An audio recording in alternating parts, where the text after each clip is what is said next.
오늘 우리에게 주시는 하나님의 말씀은 사도행전 10장 34절부터 43절까지의 말씀입니다. 저와 여러분이 한 절씩 교대로 읽고 마지막 절은 함께 읽겠습니다. 베드로가 입을 열어 말하되 내가 참으로 하나님은 사람의 외모를 보지 아니하시고 각 나라 중 하나님을 경외하며 의를 행하는 사람은 다 받으시는 줄 깨달았도다. 만유의 주 되신 예수 그리스도로 말미암아 화평의 복음을 전하사 이스라엘 자손들에게 보내신 말씀 곧 요한이 그 세례를 반포한 후에 갈릴리에서 시작하여 온 유대에 두루 전파된 그것을 너희도 알거니와 하나님이 나사렛 예수에게 성령과 능력을 기름 붓듯 하셨음에 그가 두루 다니시며 선한 일을 행하시고 마귀에게 눌린 모든 사람을 고치셨으니 이는 하나님이 함께 하셨음이라. 우리는 유대인의 땅과 예루살렘에서 그가 행하신 모든 일의 증인이라. 그를 그들이 나무에 달아 죽였으나 하나님이 사흘 만에 다시 살리사 나타내시되 모든 백성에게 하신 것이 아니요 오직 미리 택하신 증인 곧 죽은 자 가운데서 부활하신 후 그를 모시고 음식을 먹은 우리에게 하신 것이라. 우리에게 명하사 백성에게 전도하되 하나님이 살아있는 자와 죽은 자의 재판장으로 정하신 자가 곧 이 사람인 것을 증언하게 하셨고 그에 대하여 모든 선지자도 증언하되 그를 믿는 사람들이 다 그의 이름을 힘입어 죄사함을 받는다 하였느니라. 아멘. 우리는 계속해서 사도행전 10장의 내용을 통해 베드로와 고넬료의 만남을 묵상하고 있습니다. 간절한 마음으로 베드로를 기다렸던 고넬료와 그의 친척, 친구들은 마침내 그를 만났습니다. 이방인들이 하나님의 말씀을 듣기 위해 하나님 앞에 가까이 나왔다는 고넬료의 말은 참으로 감동적이었습니다. 이 말을 듣는 순간 베드로는 아마 며칠 동안 자신이 겪은 일들이 파노라마처럼 지나갔을 것입니다. 베드로는 하나님께서 주신 환상을 통해 그동안 율법적으로 부정하다고 여겨졌던 것을 하나님께서 깨끗하다라고 하셨다는 그 음성을 들었습니다. 부정한 동물들이 하늘로 받아지는 것을 세 차례나 보면서 환상에 대해 생각하던 베드로는 자신을 찾아온 이방인을 성령께서 보내셨다는 말씀을 듣고 알았습니다. 하나님께서는 이방인을 더 이상 부정하다고 여기지 않으시는구나. 베드로는 하나님께서 이방인을 자기 백성으로 들어오게 하시는 새 시대가 열렸다는 사실을 깨닫게 되었습니다. 오늘날 우리에게는 이 복음이 너무나 당연한 것처럼 들리지만 베드로에게는 이 유대인으로서의 모든 세계관을 뒤흔드는 놀라운 계시입니다. 이방인과의 교제를 가로막았던 의식적인 율법의 구별이 사라졌기 때문에 베드로는 이방인과 교제를 거리낄 이유가 없었습니다. 그래서 베드로는 이들과 함께 유숙한 후에 다음 날 가이사랴에 도착했습니다. 그리고 조금 전에는 하나님께서 이방인 고넬료의 기도를 들으셨고 그의 구제를 기억하셨다는 그의 말을 들었습니다. 그래서 베드로는 자신을 초청한 이방인 고넬료에게 이러한 일을 가능케 하신 그리스도의 복음이 무엇인지 이제 설교합니다. 이 설교는 이방인을 대상으로 한 공식적인 첫 복음 설교입니다. 이방인인 우리 역시 마치 오늘 복음을 처음 듣는 것처럼 이 설교를 한번 살펴보면 좋겠습니다. 34절과 35절을 함께 읽겠습니다. 베드로가 입을 열어 말하되 내가 참으로 하나님은 사람의 외모를 보지 아니하시고 각 나라 중 하나님을 경외하며 의를 행하는 사람은 다 받으시는 줄 깨달았도다. 베드로는 먼저 하나님은 사람의 외모를 보지 않으신다고 했습니다. 이 말은 하나님께서 사람을 볼 때 이 사람이 어디 출신이고 그의 신분이 무엇이며 가진 재물이 많은지 적은지 이런 조건에 따라 차별하거나 치우치지 않는 공정한 재판장이심을 나타냅니다. 그러나 사람의 경우는 다릅니다. 우리는 누군가를 사랑하면 내가 왜 그 사람을 사랑하는지 그 원인이 상대방에게 있습니다. 그 사람이 너무 예쁘거나 잘생겨서, 인격이 훌륭해서, 내 개그에도 잘 웃어주는 걸 보니 배려심이 깊은 것 같아서, 돈이 많아서, 뭐가 되었든 간에 내 마음을 빼앗는 원인이 상대방에 있기 때문에 그것에 따라서 내 판단과 선택은 결정됩니다. 그러나 사람의 어떤 이런 조건도 하나님의 판단에는 영향을 미치지 않습니다. 이 말은 모든 기준과 판단이 하나님께 있다는 뜻입니다. 그래서 하나님은 모두에게 공평하신 분입니다. 아니, 그렇다면 이방인들은 다 제쳐두고 유대인들만 거룩한 백성으로 택하신 것은 하나님께서 사람을 외모로 취하신 것은 아닐까요? 아닙니다. 왜냐하면 이스라엘을 구별하여 선택하신 근거도 그들에게서 찾을 수 없기 때문이에요. 이스라엘이 선택받을 자격이나 조건을 갖추었기 때문에 하나님의 백성으로 부르시지 않았습니다. 왜 그들을 선택하셨는지는 전적으로 하나님의 은밀한 뜻에 감추어져 있습니다. 분명한 건 죄악된 세상의 중심 애굽에서 그들을 은혜로 부르셨다는 것입니다. 하나님께서는 먼저 이스라엘을 택하셨지만 이것은 장차 모든 민족을 구원으로 초대하기 위한 하나님의 큰 계획이었어요.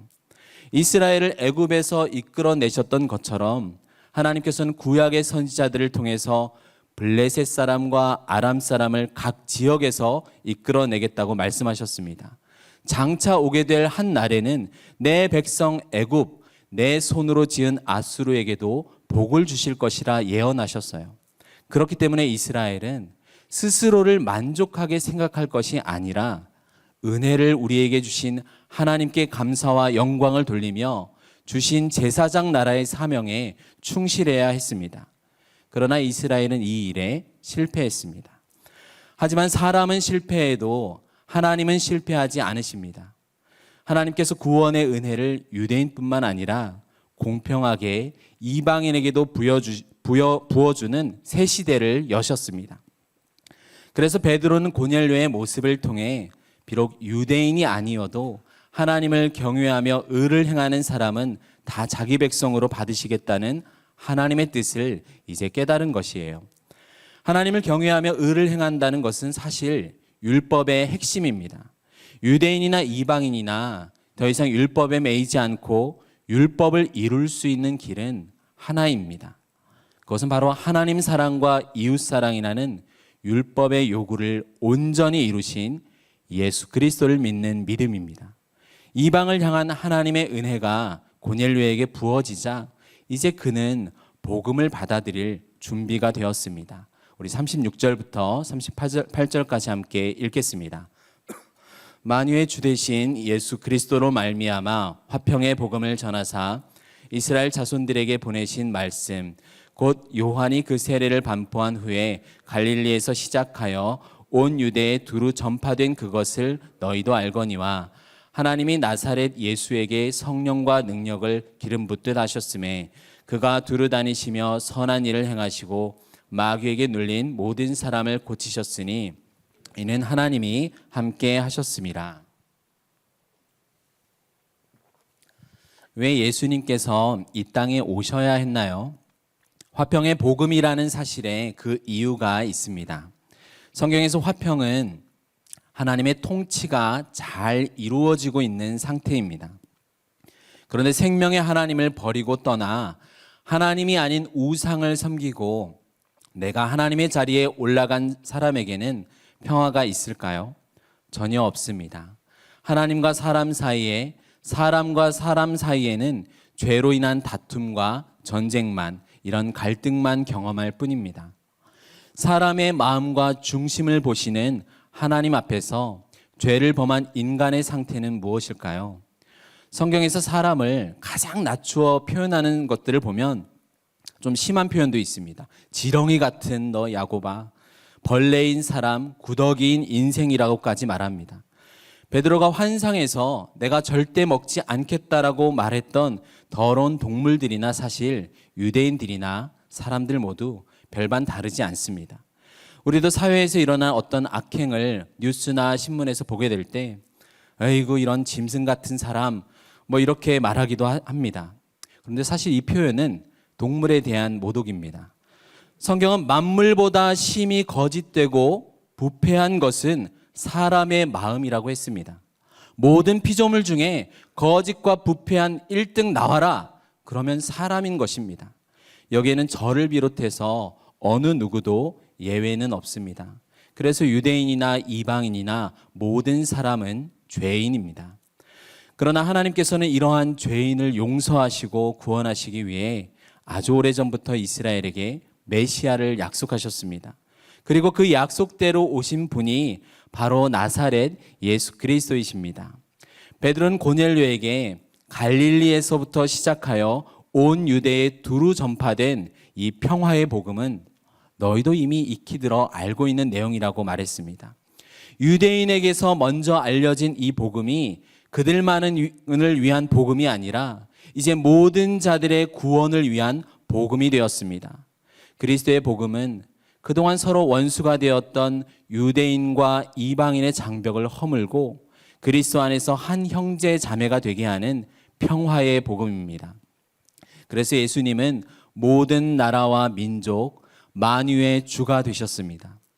성령의 충만으로 예수님은 두루 다니시면서 공중의 권세 잡은 마귀에게 붙들려 죄 가운데 신음하는 모든 사람을 사망에서 해방시키셨어요. 그리고 각종 질병을 고치시는 능력을 보이셨습니다. 예수님께서 얼마나 많은 죄인들과 병든 자들을 어루만지시면서 그들을 고치시고 그들과 함께 교제하셨습니까? 예수님이 만지시면 맹인들의 눈이 열리고 청각장애인들의 귀가 듣게 되었습니다. 심지어 죽은 자를 살리시기도 하셨습니다. 고넬료 역시 하나님을 경외하며 백성을 많이 구제하던 선한 일을 행한 자였습니다. 그런 고넬료에게 예수님은 더 위대한 차원에서 두루 다니시면서 선한 일을 행한 분이심을 알게 되었을 것입니다. 예수님에 대한 베드로의 설교를 들으면서 이 모든 사람을 고치셨던 예수님께서 하나님에게서부터 멀리 떨어져 있다라고 여겼던 나와 같은 이방인과 내 가정 가운데도 놀라운 구원을 행하실 수 있는 분이구나라는 사실을 깨닫게 되었을 것입니다. 이방인으로서 복음을 처음 듣는 고넬료에게 지금 구원의 문이 열리는 소리가 들리고 있습니다. 39절부터 41절까지 함께 읽겠습니다. 우리는 유대인의 땅과 예루살렘에서 그가 행하신 모든 일의 증인이라. 그를 그들이 나무에 달아 죽였으나 하나님이 사흘 만에 다시 살리사 나타내시되 모든 백성에게 하신 것이 아니요 오직 미리 택하신 증인 곧 죽은 자 가운데서 부활하신 후 그를 모시고 음식을 먹은 우리에게 하신 것이라. 베드로는 그대로 그리스도의 죽음과 부활을 이어서 선포합니다. 예수님께서 십자가에서 죽으셨고 하나님께서는 사흘 만에 그를 다시 살리셨습니다.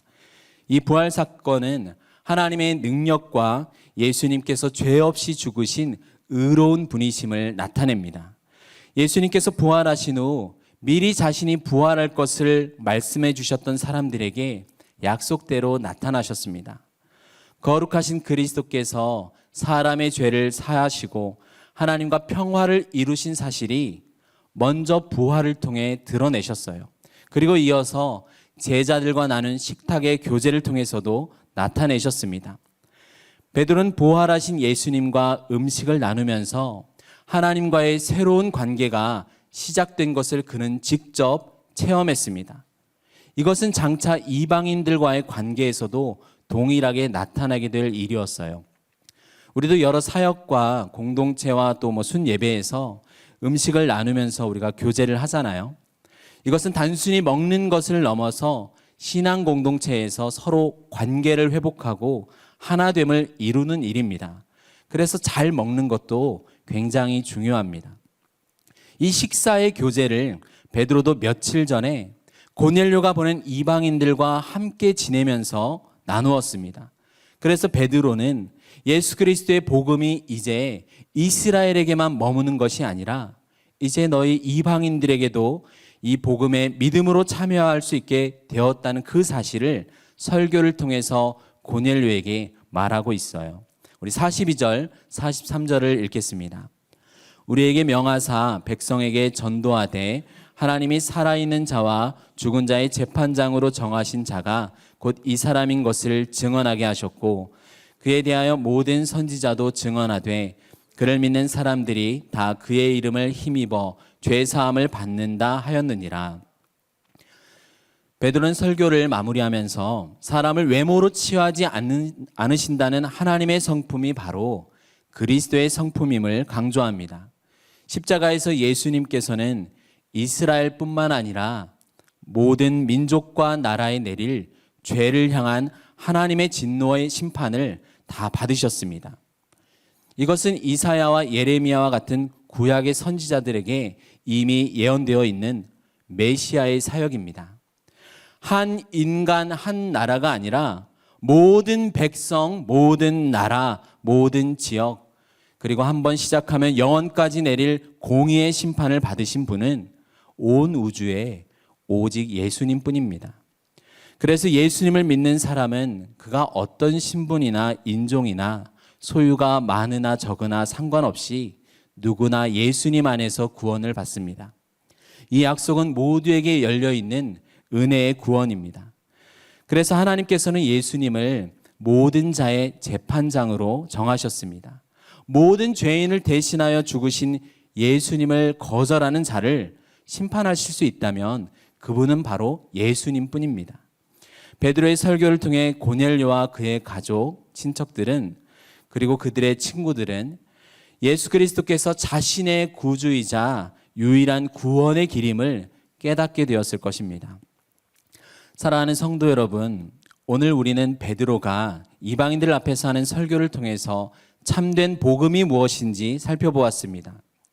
우리는 종종 복음을 전하는 일에 나는 열심히 헌신했다는 사람을 볼 때 사실은 복음이 아닌 다른 것을 전했던 것을 발견할 때가 있습니다. 친구와 이웃들에게 예수님께서 내 삶을 완전히 바꾸어 주셨다라고 나눕니다. 친구야, 너에게 전할 좋은 소식이 있어. 그것은 바로 하나님께서 널 사랑하신다는 사실이야 라고 말하기도 합니다. 이것은 아주 좋은 간증입니다. 그러나 사실 복음 자체는 아닙니다. 물론 간증은 복음을 전하기 위한 시작점이 되고 믿는 자들끼리 나누는 은혜의 시간이 됩니다. 그러나 이것은 복음은 분명한 내용을 포함하고 있어야 합니다. 이 내용은 나 자신에 관한 것도 아니고 여러분에 관한 것도 아닙니다. 이 내용은 예수님이 누구신지와 무엇을 하셨는지에 초점이 맞추어져 있어야 합니다. 우리 삶 자체가 복음이 아니라 예수 그리스도의 존재와 사역이 복음입니다. 베드로의 설교처럼 이방인인 우리가 예수 그리스도의 이름을 힘입어 죄 용서를 받고 구원을 받았습니다. 그래서 우리는 이 예수님을 전하는 복음의 증인으로 마땅히 살아야 합니다. 더욱 예수님에 대해 깊이 알아가고 바르게 예수님을 전하는 우리 모두가 되길 소망합니다. 하나님께서는 기도하던 고넬료에게 나타나서 베드로를 청하여 이곳으로 오게 하셨습니다. 그 첫 번째 목적은 바로 복음을 듣도록 하기 위해서입니다. 그래서 이방을 향한 첫 설교를 듣게 되었습니다. 성령께서는 여기서 베드로의 설교를 멈추게 하셨습니다. 왜냐하면 베드로를 초청한 두 번째 목적을 이제 이루시기 위해서입니다. 이제 말씀과 함께 역사하시는 성령께서 베드로가 전한 복음이 진리라는 보증으로 이방인들에게 아주 놀라운 일을 행하십니다. 그 위대한 일은 내일 말씀을 통해 듣게 될 것입니다. 우리 기도하겠습니다. 사랑하는 하나님 아버지, 자격 없는 저희에게서 구원의 이유와 조건을 발견하지 않으시고 오직 하나님께만 그 기쁘신 뜻이 있음에 감사를 드립니다. 죄인을 구원하러 오신 예수 그리스도의 복음을 기뻐하고 언제나 그리스도의 복음을 전하는 증인으로 살게 하여 주시옵소서. 예수님의 이름으로 기도드립니다. 아멘.